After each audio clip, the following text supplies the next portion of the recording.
এটা তো মৃত্যু নয়, এটা তো হত্যা এবং সুইসাইড করার জন্য প্ররোচনা দিচ্ছে জ্ঞানেশবাবু এবং বিজেপির যারা নেতা নরেন্দ্র মোদী এবং অমিত শাহ। ফলত খুনি হিসেবে ইতিমধ্যেই ভারতবর্ষের বিভিন্ন জায়গায় তারা খুনি হিসেবে নিজেদের প্রমাণ করেছে।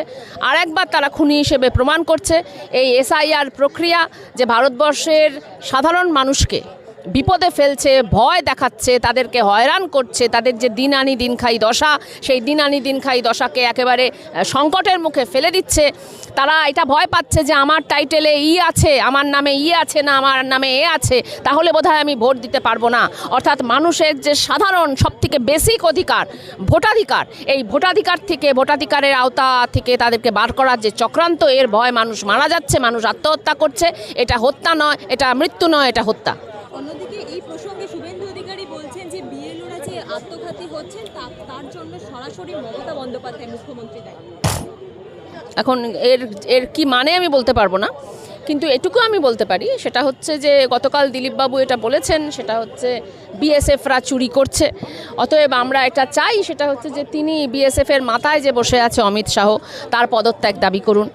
আমরা এটা চাই যে দিলীপ ঘোষ অমিত শাহকে প্রশ্নটা করুন যে কেন অমিত শাহ, গতকাল যেহেতু দিলীপ ঘোষ বলেছে যে আমরা বাঙালিরা কেন সহ্য করছে, বাইরে থেকে অনুপ্রবেশকারীরা এসে আমাদের ভাতে ভাগ বসাচ্ছে, কেন বাঙালিরা সহ্য করছে। তো আমরা দিলীপ ঘোষকে যেটা বলতে চাই, এটা আপনি অমিতবাবুকে জিজ্ঞাসা করুন। কারণ অমিতবাবু 2002 থেকে 2014 পর্যন্ত যারা বিদেশ থেকে আসছে তাদেরকে নাগরিকত্ব দেওয়ার কথা বলেছিলেন এবং বলার পর বলেছিলেন যে তাদেরকে আমরা ভারতবর্ষের নাগরিক করে দেবো যদি বিশেষ একটি ধর্মের তারা হয়। অতএব দিলীপবাবু অমিত শাহকে এটা জিজ্ঞাসা করুন যে এতগুলো মানুষকে 2002 থেকে 2014 পর্যন্ত যারা ভারতবর্ষে ঢুকেছে তাদের কেন আমাদের ভাতের ভাগ দেওয়া হচ্ছে। যদি তাদের দেওয়া হয়, আমরা মনে করি না এটা ভাতের ভাগ। আমরা জানি আমাদের দেশে দেশভাগ হয়েছে, আমরা জানি পশ্চিমবঙ্গ, ত্রিপুরা, আসাম দেশভাগের শিকার। অতএব আমরা এটা জানি যে এটা ভাতের ভাগ নয়। কিন্তু তারা যখন বলছে ভাতের ভাগ, তাহলে ধর্ম দিয়ে তো আর ভাতের ভাগ হয় না। হিন্দুরা ভাতের ভাগ করে না, শুধু মুসলমানরা ভাতের ভাগ করে, ব্যাপারটা তো এরকম নয়। এই প্রশ্নটা দিলীপবাবু যেন অমিত শাহকে করেন। তাই জন্যই কি সরাসরি নিজেদের দোষ না ঢাকতে পেরে বা নিজেদের দোষ না দেখতে পেরে সরাসরি মুখ্যমন্ত্রী কি বলছেন যে তিনি মানসিক চাপ দিচ্ছেন বিএলওদের জন্য? না, আসলে উনি ভয় পাচ্ছেন যে মুখ্যমন্ত্রী তো চিঠি দিয়েছে নির্বাচন কমিশনকে। এবার তার ফলে শুভেন্দু অধিকারী কথাটা বলে ফেলেছে যে ওদের ভোট ব্যাংক চলে যাবে, এই ভয় ওরা করছে। তার মানে নিজেরাই নিজেদেরকে এক্সপোজ করলো। ওরা আসলে এসআইআরটা যে বিরোধীদের ভোট ব্যাংক, সেই ভোট ব্যাংকে নির্বাচনের যে নির্বাচক মণ্ডলী, সেই নির্বাচক মণ্ডলীর তালিকার থেকে বার করার চেষ্টা করছে। ভারতবর্ষে যারাই বিজেপিকে ভোটটা দেয় না তাদেরকে নির্বাচক তালিকা থেকে বার করার চেষ্টা করছে। এটা শুভেন্দুবাবু নিজেই স্বীকার করে ফেললেন। অন্যদিকে হিন্দু ছাড়া পৃথিবী টিকবে না, আরও একবার হিন্দু রাষ্ট্রের ডাক দিলেন আরএসএস প্রধান মোহন ভাগবত। হ্যাঁ, তাহলে তো আমাকে এটা জানতে হবে, সেটা হচ্ছে যে কেন নরেন্দ্র মোদী গিয়ে ওই হিন্দু ছাড়া যখন পৃথিবী টিকবে না, তাহলে তিনি কেন গিয়ে ট্রাম্পকে জড়িয়ে ধরেন? তিনি তো হিন্দু নন। আচ্ছা, কেন নরেন্দ্র মোদী গিয়ে মধ্যপ্রাচ্যে গিয়ে মুসলমান সুলতানদের জড়িয়ে ধরেন? তারা তো হিন্দু নয়। আচ্ছা, হিন্দু ছাড়া যদি পৃথিবী না থাকে, আমরা জানি সমস্ত ধর্মের মানুষ পৃথিবীতে আছে।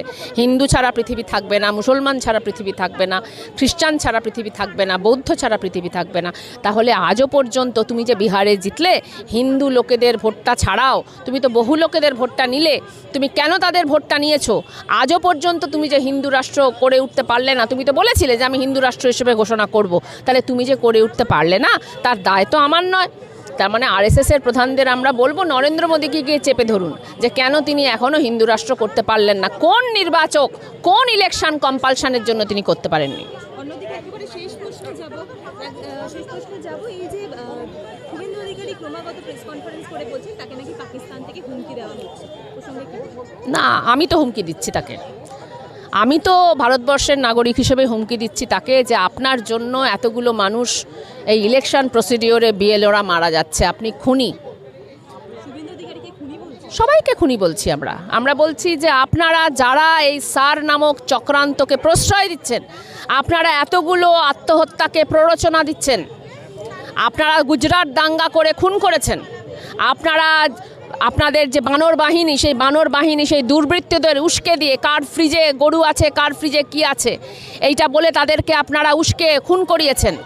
আপনারা দাভোলকারকে খুনের ব্যবস্থা করিয়েছেন, আপনারা আজকে নির্বাচন যে সর্বজনীন ভোটাধিকার, ভারতবর্ষের মানুষের যে ভোটের অধিকার, সেটা থেকে ভারতবর্ষের মানুষকে মানে সেই ভোটের তালিকা থেকে বার করে দেওয়ার জন্য ব্রিটিশদের দালালদের মতো শুধুমাত্র কিছু মানুষের হাতে ভোট থাকবে, এটাকে প্রতিষ্ঠা করার জন্য আপনারা এতগুলো মানুষকে আত্মহত্যার দিকে ঠেলে দিলেন। খুনি না তো কি?